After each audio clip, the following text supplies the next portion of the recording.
Hello, Botswana Church of Christ. Welcome to our next video in our series for the facilitators for the upcoming talk shop, Training and Handling God's Word to Grow in Faith and Life. In the last video, we talked about presuppositions, and today we're going to look at a very key presupposition that we do make when we approach the Bible, and that is the Bible is both divine and a human book.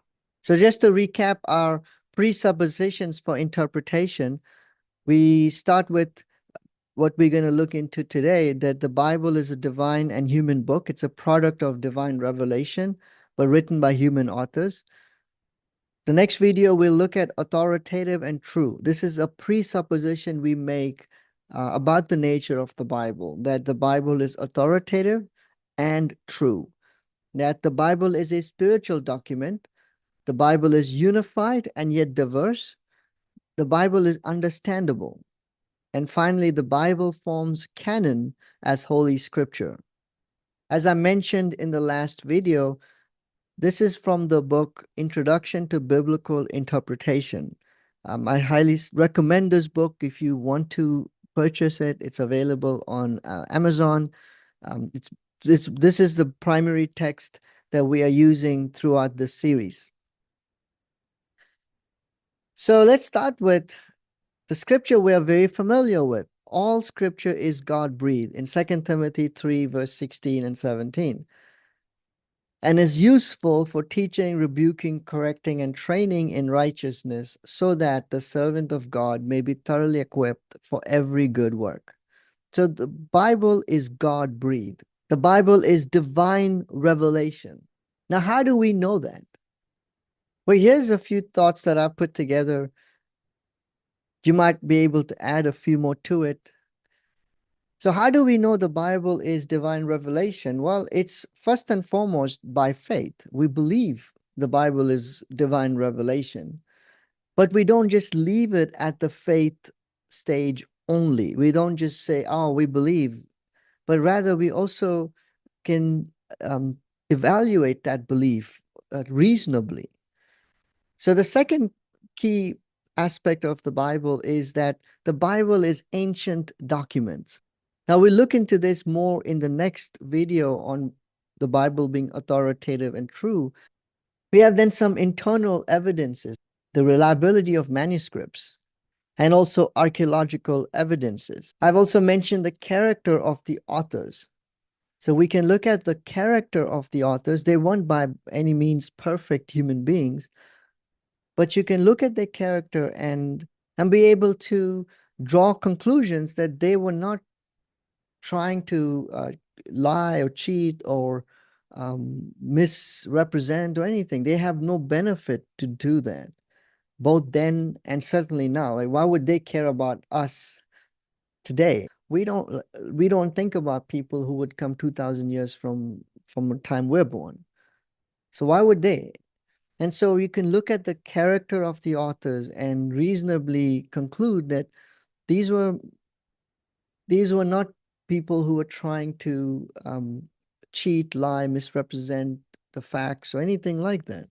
A really big, powerful in the win column is the fulfilled prophecies. This one is really powerful. There's many fulfilled prophecies in the Bible that we can point to and say that this is indeed God's word. And that's what 2 Peter 1 points to, and we'll look at that just a minute. And we're familiar with that passage. We do that in the word study. And then finally, I've written down transforming lives. Now, I realize that some of these things could be subjective. For example, transforming lives, like, well, someone could say, well, that's your opinion. Fair enough, I give you that. But then there are others that aren't subjective. They are pretty objective evidences that we can point to. For example, the reliability of manuscripts is not just subjective opinion on my part. Scholars have looked into it, and there's actually reasonable evidence that the Bible we have is indeed reliable. But ultimately, like I said, it comes down to faith. It's our presupposition. Now, I'll make a quick point about circular reasoning. Maybe you've heard of it, but this is also maybe something if you're studying the Bible with someone or you're sharing God's word with someone, they might point out circular reasoning. So what is circular reasoning? Well, so basically, it's simply you're proving something from the something that you're trying to prove. For example, the Bible is God's word. Well, how do you know the Bible is God's word? Because the Bible says that the Bible is God's word. That's would be considered circular reasoning. Now, on surface level, that sounds really like, insightful. Like, whoa, right, that does sound like we're proving the Bible from the Bible. Till you really think about it for a minute. How do you know your parents love you? Or if you have children, how do you know your children love you? Or how do they know you love them? It doesn't matter. You can work it out anyway. Um, well, one of them is you tell them that you love them, or they tell you that they love you. Well, is that not circular reasoning? But no, we don't think like that. We don't, like, my son says he loves me. I don't say, well, Rain, that's circular reasoning. No. Why? Because it's the verbal affirmation, that's one. But there's other evidences you point to that are very clear that he loves me. And when I say to him, I love you, he doesn't turn around and go, well, Dad, that's just circular reasoning. He goes, yeah, I know you love me, because there's other factors that contribute to that experience and the decision that, yes, what you're saying is indeed true. And so in the same way with the Bible, someone says, well, the Bible is circular reasoning. It's like, well, no, it's if the only thing we're left with is the Bible, then perhaps you could make that claim. But even then, um, like I said, think about your parents or your children or whatever, that someone says they love you, or your spouse. If that's all you have at that moment, you don't ask them for 10 more bullet points to prove that they love you. You actually say, I love you too, or something like that. Why? You can actually say, well, no, you prove it that you love me, or that's circular reasoning, or we need someone else to confirm that you love us. Therefore, it's then doesn't become circular reasoning. It doesn't just come from you. And if you're doing that to your wife or husband, just please get some help, because that's not good. And so that's the problem with things like philosophy and, these kinds of things, is it sounds really good on surface level, but when you just go beneath the surface slightly, you realize that no, it doesn't make sense. Humans don't operate like that. Now I'll stop here, otherwise I'm going to go off on a rant. But a lot of what we inherit it comes from the Enlightenment period, where reasoning really trumped everything. And even we know that that's not true. Even we know that reasoning is not enough. That's never going to, you need reasoning, yes, important, and other things too. It's not a either or, it's a both and. So circular reasoning really emphasizes reasoning.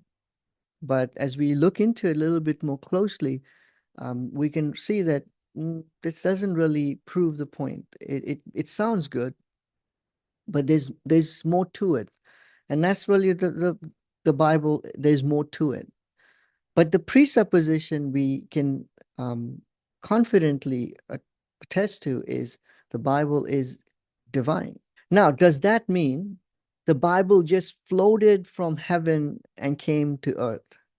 Like just, dropped down from above, leather bound in English and NIV translation. Or if you're King James only, then in the King James version. No, that is not an accurate presupposition.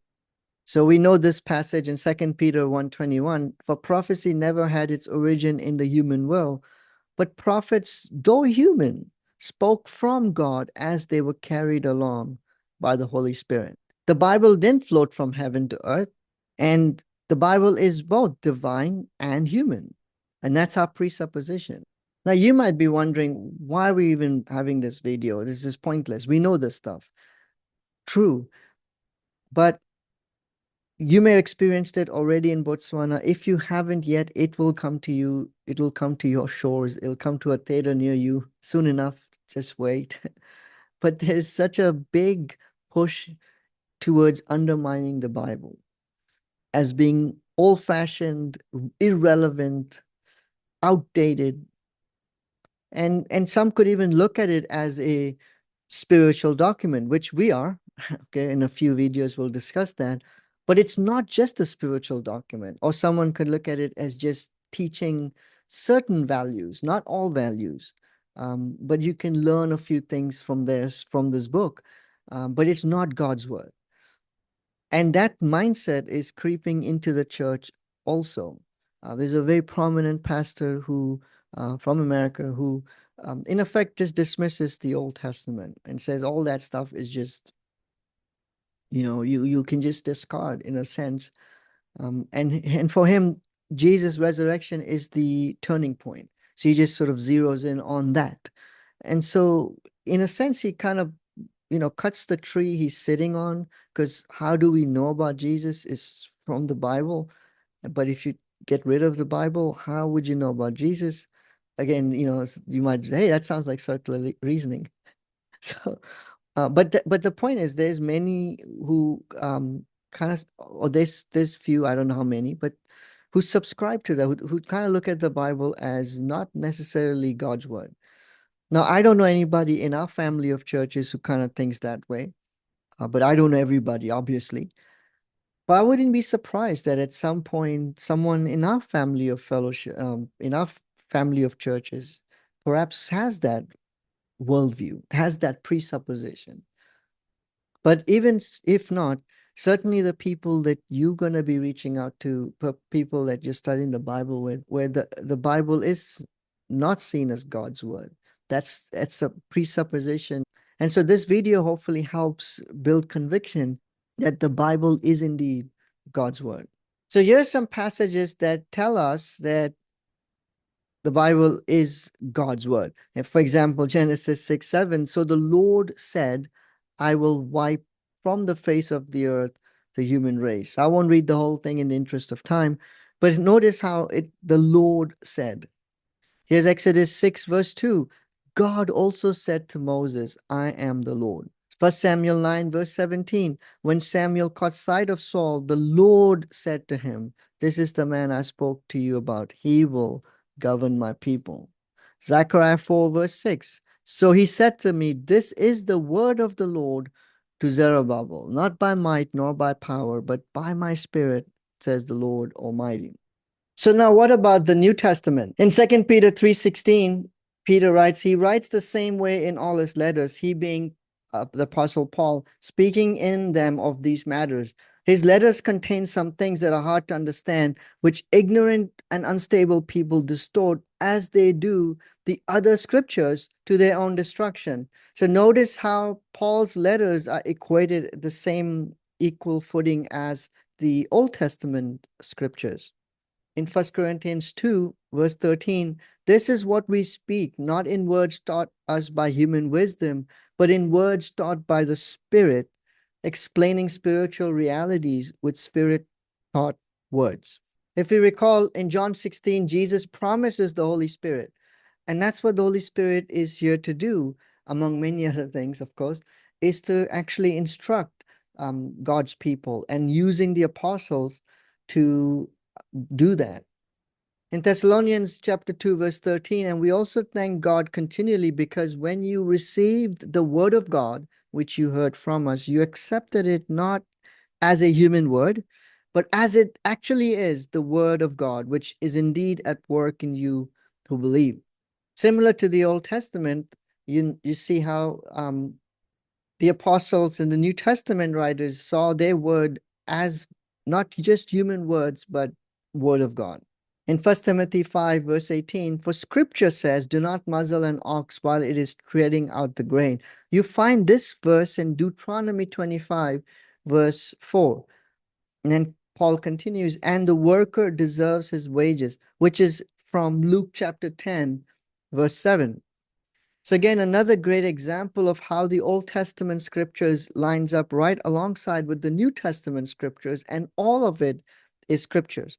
So again, going back to 2 Timothy 3, all scriptures God breathed. You may have heard this argument. Someone might say, well, that's just referring to the Old Testament scriptures. Yes, indeed, that's true. However, the New Testament is on equal footing as the Old Testament. It's seen as the Word of God. And just to add on to it, you've just finished Michael Burns' core book, and that maybe perhaps you have looked into the chapter 2, I think it is, where Michael Burns talks about the covenant nature of the Bible, or the covenant arrangement of the Bible. And so again, going back to that, you'll see how the Bible is a covenant book. And so the Old Covenant, or what we call the Old Testament, and the New Covenant, New Testament, is a written text, a written document.